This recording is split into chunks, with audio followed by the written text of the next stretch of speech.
Internet లో ఎక్కడ చూసినా ఈ పింజన్ క్లిప్ వైరల్ అవుతుంది. అసలు ఈ స్టోరీ ఏంటంటే, ఫస్ట్ ఆఫ్ ఆల్ ఇది రీసెంట్ గా జరిగిన స్టోరీ అయితే కాదు. ఇది 2007 లో జరిగిన స్టోరీ.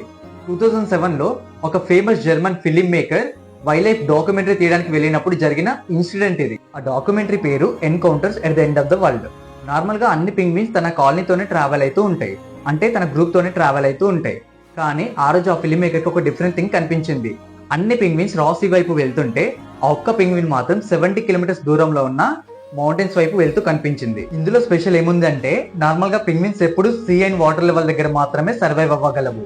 మౌంటైన్స్ దగ్గర సర్వైవ్ అవ్వడం ఆల్మోస్ట్ ఇంపాసిబుల్, ఎందుకంటే అక్కడ ఫుడ్ ఉండదు అండ్ స్టీమ్ కండిషన్స్ కూడా ఎక్కువ ఉంటాయి కాబట్టి. కానీ ఈ పింగ్విన్ మాత్రం మౌంటైన్స్ వైపు వెళ్తూ అందరినీ షాక్ చేసింది. ఇంకా షాకింగ్ థింగ్ ఏంటో తెలుసా?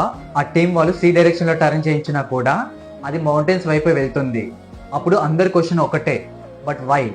ఎందుకంటే దానికి నేను చనిపోతున్నానని అర్థమైంది, అయినా కూడా అదే దారిని ఎంచుకుంది. ఇక్కడ పింగ్విన్ నుంచి మనం 2 విషయాలు నేర్చుకోవాలి. ఒకటి, చనిపోతామని భయపడకుండా చావుకి ఎదురెళ్ళడం ధైర్యం. 2, అందరూ ఒకటే దారిలో వెళ్తుంటే అది మాత్రం ఒక డిఫరెంట్ దారిని ఎంచుకుంది. మీరు అగ్రీ అయితే ఎస్ అని కామెంట్ చేయండి.